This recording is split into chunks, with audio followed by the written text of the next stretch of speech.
పోలవరాన్ని గాడిన పెట్టాం. ఈరోజు పోలవరం మొన్నటి వరకు ఏమవుతుందో అని అగమ్య గోచరంలో ఉన్న పోలవరం ప్రాజెక్టు కేంద్ర సహకారంతో ఈరోజు 12,150 కోట్ల రూపాయలు శాంక్షన్ అయింది. ఫేజ్ 1కి ఇబ్బంది లేదు. దీన్ని 2027కు పూర్తి చేస్తాం.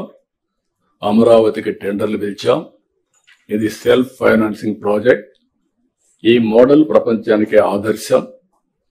35 వేల ఎకరాలు, 29,000 మంది రైతులు, ఒక్కరు కూడా కోర్టుకు పోకుండా స్వచ్ఛందంగా ముందుకొచ్చి ల్యాండ్ పూలింగ్లు ఇచ్చారు. ఆ ల్యాండ్ మానిటైజేషన్ ద్వారా వచ్చే డబ్బులతో అమరావతి ప్రాజెక్టు కట్టాలనేది సంకల్పం. అదే చేస్తున్నాం. ఇప్పుడు దానికి మీరు చూసినప్పుడు ఆ ల్యాండ్ మనం ల్యాండ్ అక్విజిషన్ చేసేవాళ్ళం. ఈరోజు వాళ్ళు ఇచ్చిన ల్యాండ్ వల్ల ఇన్ఫ్రాస్ట్రక్చర్ కి కొన్ని కంపెనీస్ కి ఇచ్చి అదే మరి గవర్నమెంట్ బిల్డింగ్స్ కట్టి వాళ్ళకి తిరిగి ల్యాండ్ ఇచ్చిన తర్వాత కూడా మనం కొంత డబ్బులతో ఈ రోడ్లు ఇవన్నీ చేసే పరిస్థితి వచ్చింది. కాబట్టి this is the best model. అందుకే ప్రజల్ని ప్రోగ్రెస్ లో భాగస్వాములు చేయాలి. మీరు కూడా ఎక్కడికక్కడ ఇలాంటి ప్రాజెక్ట్స్ వచ్చినప్పుడు, ఇప్పుడు ఉదాహరణకు ఒక స్టీల్ ప్లాంట్ వస్తుంది. Can we go steel plant విశాఖపట్నంలో, అనకాపల్లి వస్తే అక్కడ ఇలాంటి model people should become partners in progress.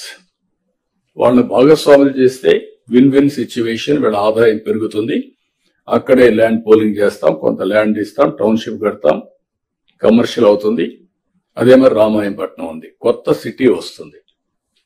Anakapalli దగ్గర, నక్కపల్లి దగ్గర ఏదైతే రేపు రాబోయే ఈ ప్రాజెక్టు వల్ల, స్టీల్ ప్లాంట్ వల్ల అక్కడ కూడా ఒక టౌన్షిప్ వస్తుంది, ఇక్కడ ఒక టౌన్షిప్ వస్తుంది. అలాంటి న్యూ ఏరియాస్ అంతా కూడా ఒక న్యూ మోడల్స్ లో మీరు కూడా ఆలోచించాల్సిన అవసరం ఉంది. అదే సమయంలో ఇంకొక పక్కన మీరు చూస్తే అమరావతి రైల్వే లైన్ వచ్చింది, విశాఖపట్నం రైల్వే జోన్ వచ్చింది. విశాఖపట్నం స్టీల్ ప్లాంట్ కి 11,440 కోట్ల రూపాయలు రెవెన్యూ ప్యాకేజ్ ఇచ్చి దీన్ని కూడా సెట్ చేసే పరిస్థితికి వచ్చాం. ఆంధ్రుల సెంటిమెంట్ ఇది. అలాంటి దాన్ని కూడా క్లియర్ చేశాం. నేషనల్ హైవేస్ కి 55,000 కోట్ల రూపాయలు పనులు జరుగుతున్నాయి. ఆల్ కలెక్టర్స్ అనునిత్యం మీరు గుర్తుపెట్టుకోవాల్సింది, మీ పరిధిలో ఉండే నేషనల్ హైవేస్ అన్ని ఎక్కడ అన్ఇంటరప్టెడ్ గా, నోబడి షుడ్ ఇంటర్వెన్. ఎట్టి పరిస్థితుల్లో ఆటో పైలట్లు తిరగాలి. అదే సమయంలో ఎన్విరాన్మెంట్ క్లియరెన్స్ కానీ ఇంకా ఏమైనా ప్రాబ్లమ్స్ ఉంటే you have to sort it out. 2 years time, 2 years లో ఈ ప్రాజెక్ట్స్ అన్ని పూర్తి కావాలి.